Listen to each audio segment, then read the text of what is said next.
Wow. So I just got back from a little walk, and don't worry, the world is still okay. Outside, you couldn't even tell that the whole entire market was halted for 15 minutes because the S&P 500 crashed over 7%. I knew that the market gets halted at certain levels on the way down if there's too much selling momentum, but I never actually lived through one, so I wasn't really totally sure what to expect. But basically, the S&P 500 is broken into 3 different levels. If the price crashes 7%, the market gets halted for 15 minutes. And then if the market continues and goes down a total of 13%, it again gets halted for 15 minutes. And then after that, if it continues going down and it hits down 20% for the day, it gets not just halted for another 15 minutes, but totally suspended for the rest of the trading day. And these are defensive mechanisms to allow traders and investors and just everyone to catch up with the news, and the fear and FOMO and all those human emotions kind of settle down. So at least temporary, the panic selling stops.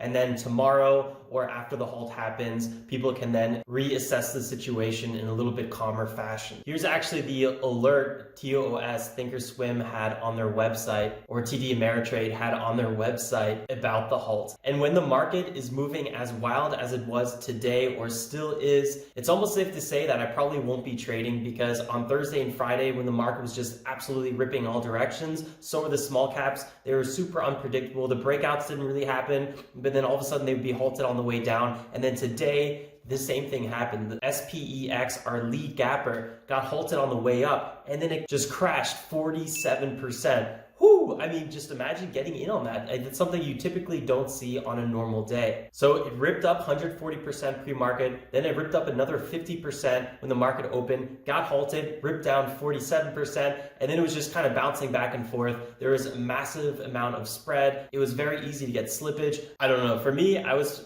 super content with just watching the trading day today. We definitely missed a few really good opportunities, and buying into any big dips actually would have been really, really profitable today, just like it was 2 weeks ago on Thursday and Friday, when a lot of the coronavirus news started really compounding and showing its face in the markets, when we had those first 3, 4, 5% dips in the market. Honestly, today was one of those days where it's the perfect example of where you want to trade the market you're in and not the market you want. I'll tell you what I wanted. All weekend, I was thinking about DRAD that we traded on Friday, and I was just, I was picturing in my head, I want another gap and go trade just like that one, where it gaps up really nicely, maybe 100% plus, pulls back maybe 6%, and we take that and we rip to the upside, maybe take profits between 20 and 30%. I was really just fantasizing about a trade like that all weekend. And then I was, today I was like, all right, that's what I'm going to be looking for. And in a way, SPEX was kind of that one. That's kind of what SPEX did, except it didn't really pull back. It just absolutely ripped. But in reality, what we really got was one of the biggest volume days in the market, which led to the whole entire market getting halted, which is really something you don't see every day. TOS was having tons of issues again. It was freezing. Alerts were going off totally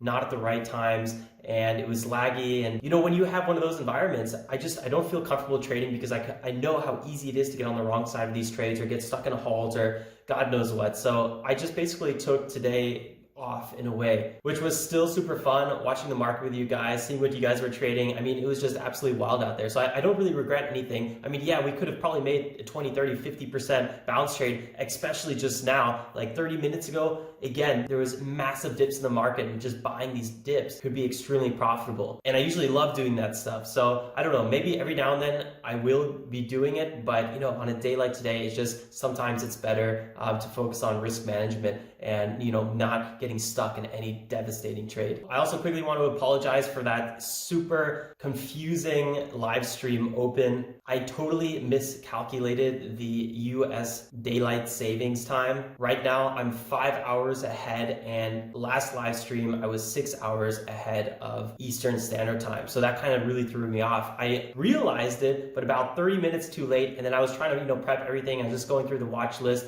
It really kind of caught me off guard, so I apologize for that. It's actually really confusing because the US and Europe obviously both do daylight savings times, but the US switches back. I think it's the first Sunday of the month. I don't know, I might have that wrong. Anyway, it was on the 8th of March, right? and then the European time zone switches on Sunday, the 29th of March. So it's both on March, both on a Sunday, but a few weeks apart. And it's really easy to get messed up with that. I know it happened to me last year as well. I don't know what it is, but luckily I wasn't streaming or anything like that. So it didn't, mess anyone else up at that time. So this is kind of cool. It's going to be brighter outside probably on these recap videos for the next few, 4 weeks now. And then it's going to get, I guess, the same time again, 6 hours forward. And also I'll eventually be going back to the States at some point. If it's for a short trip, a medium trip, a long trip, I don't really know yet, but time zones will always be one of those things I gotta be on top of. All right, guys, there's a few tickers, maybe 4 I want to talk about today. Nothing really too crazy. Really, the big news today was just that big market crash.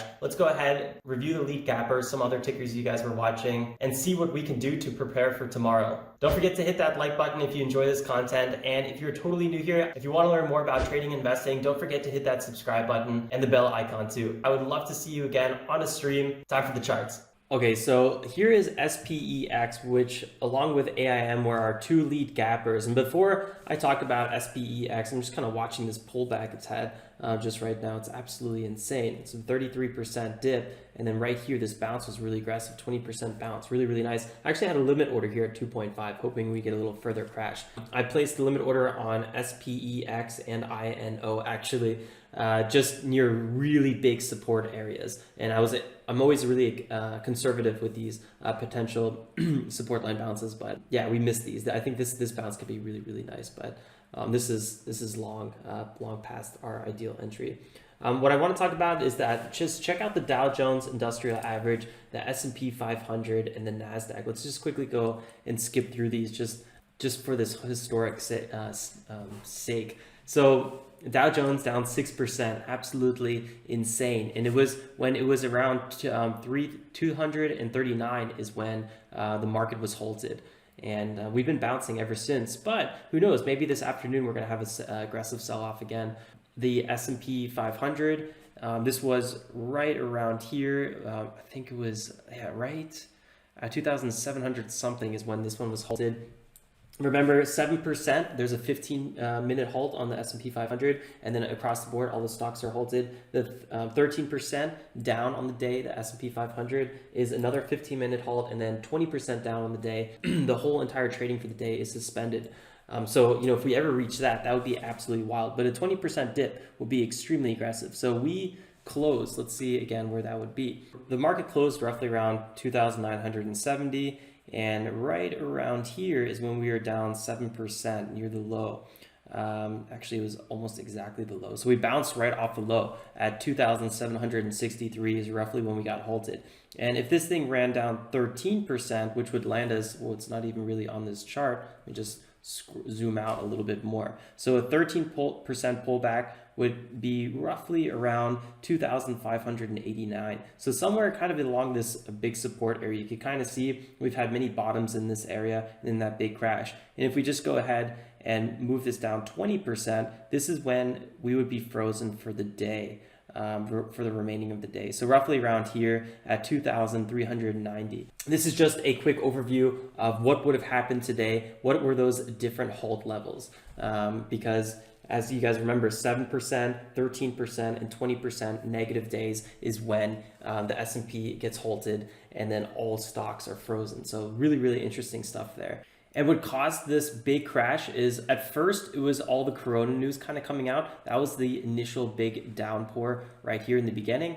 And this crash was pretty aggressive. I mean, by no means was this a small move. This was about a 15% dip. And then we had this kind of dead cat bounce right here, kind of bull trap. And today we came out with a bunch of new stuff where the OPEC had some issues because now we have some oil trade wars. You can see here in the headlines, oil crashes by most since 1991 as Saudi Arabia launches price war. So there's a lot of stuff going on, and the markets, which were just at all-time highs, can really easily fall from these levels. So just really interesting day, a lot of volume, and it's really easy to get on the wrong side of a trade. So let's go back to SPEX because this was kind of the lead gapper on the day, even though it had no catalyst. It just kind of fit our category really, really well. Here you can see on the daily chart, you can see that we had a big green day on Friday. So this was a big runner on Friday. It did not it was not elite gapper on Friday because it started actually moving around 10 o'clock. It didn't really do much pre-market. So this was a full green candle. It wasn't one of those classic gap ups. But it wasn't, it kind of ended here where the 180-day moving average was, right around 1.68. And really today was the big day. It had a tremendously big gap up, then it ran even further, and then it just absolutely got wrecked. The SPX has a kind of history of a lot of failed spikes. So I was a little bit cautious trading this one. And honestly, I didn't really want to trade today because I remembered last time we had such a volatile market. It was really, really hard to kind of pick the right stock. And the best thing honestly would have been doing a little bit of dip buying. And I think we could have probably made some good money today with dip buying. But I don't know. I just felt like today being a little bit more cautious would have been was the right decision. So that's what we did. I still have my order out here on SPEX, so maybe we'll get a little dip buy on this one. I would sell fairly quickly though. Just absolutely crazy. I kind of wish we got this dip buy right here, but I was not watching the market at this point. Remember, after 11 o'clock, I'm typically done trading unless we have some absolutely killer opportunities like it kind of looks like we might. So again, I'm watching the market, but again, I'm really, really cautious in this area. Here's another thing about SPEX that kind of, threw me for a loop. So right around here is when I thought SPEX was halted. This is at 9:34 in the morning, a.m. So only 4 minutes into the market open. And I was like, oh man, SPEX just got halted, but it didn't. The overall market got halted. And this is when the SPX, not SPEX, got halted because it was down 7%. So it was a 15-minute halt. And this was really, really intense. And it was kind of interesting. Typically, when a stock gets halted on the way up or gets halted on the way down, it continues in that direction after the halt. But this is different because the whole market gets halted. And I think that put a lot of people on edge because you're just like, you don't really know what's going to happen afterwards. So this thing absolutely got crushed when it was unhalted. It was really, really terrifying watching this. It was down 38%.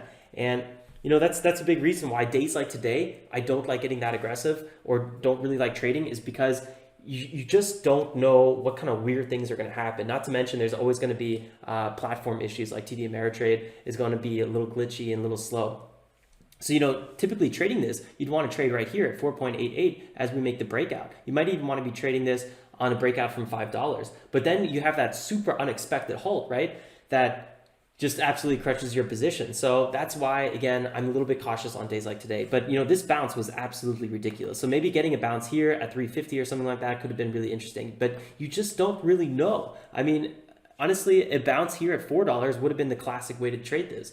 But again, just super volatility today can really lead to some weird trading experiences. And that's again why I was a little bit more cautious today. I'm gonna keep a close eye out though on SPEX. I think the markets have kind of tamed a little bit. We might get crazy some afternoon volume, but for now, I think a bounce off of 2.5 could be really, really interesting. So I'm gonna keep this limit order here a bit longer. But honestly, in about an hour or two, I'll probably go ahead and totally remove it and be done with trading for the day.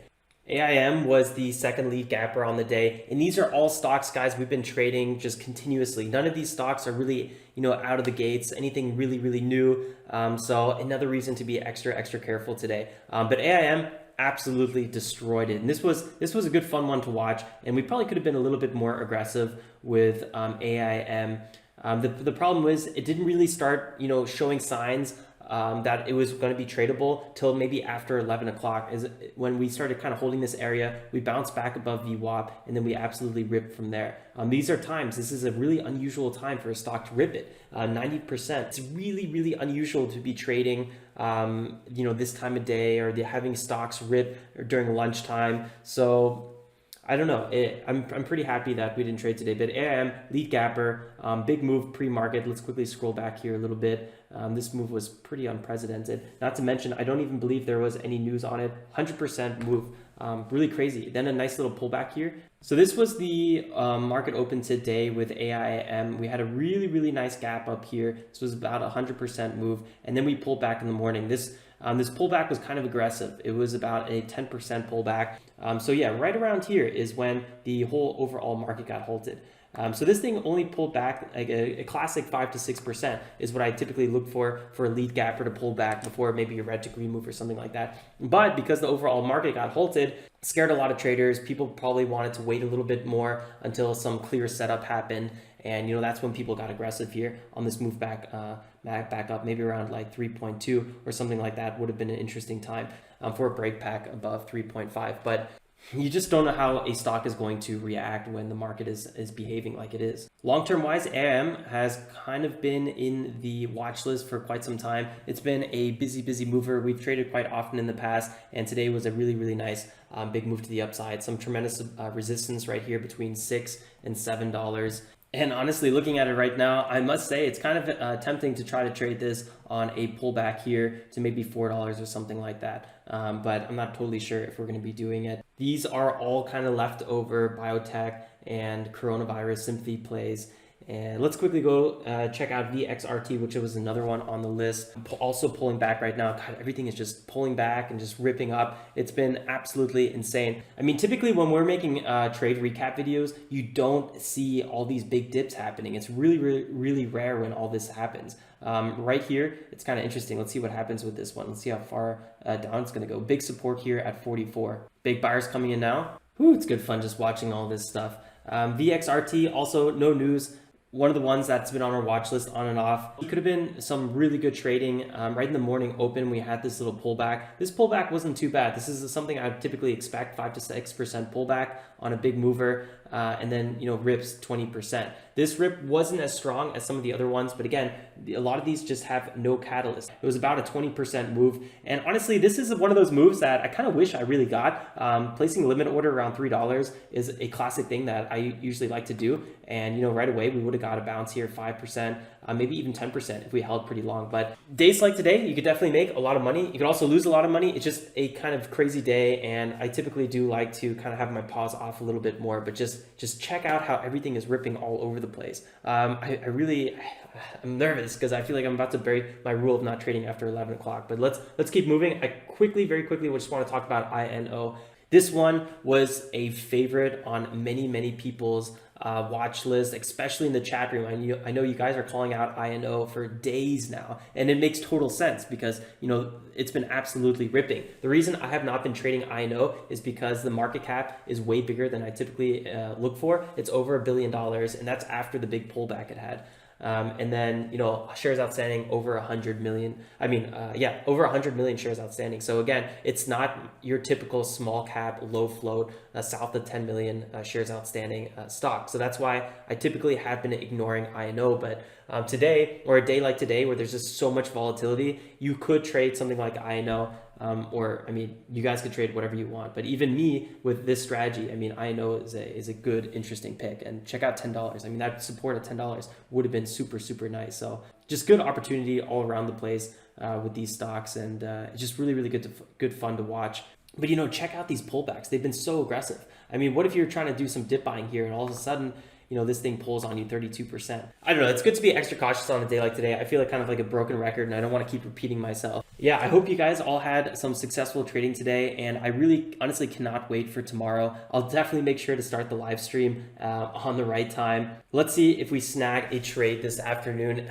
Most likely I will not, because I have some really conservative limit orders out. Maybe it'll get executed, but maybe not. It doesn't really matter. It's just good fun kind of being here and watching the markets today on a historical red day, and then also being part of that market-wide halt. That was really intense and really interesting, and I think it was a good learning opportunity for everyone. So again, guys, if you have not done so already, definitely go ahead and hit that like button if you enjoy this content. And if you're new here, definitely consider subscribing. I would love to have you join the channel. I will see you guys then first thing tomorrow. So till then, like always, guys, stay safe and make some awesome trades. Ciao.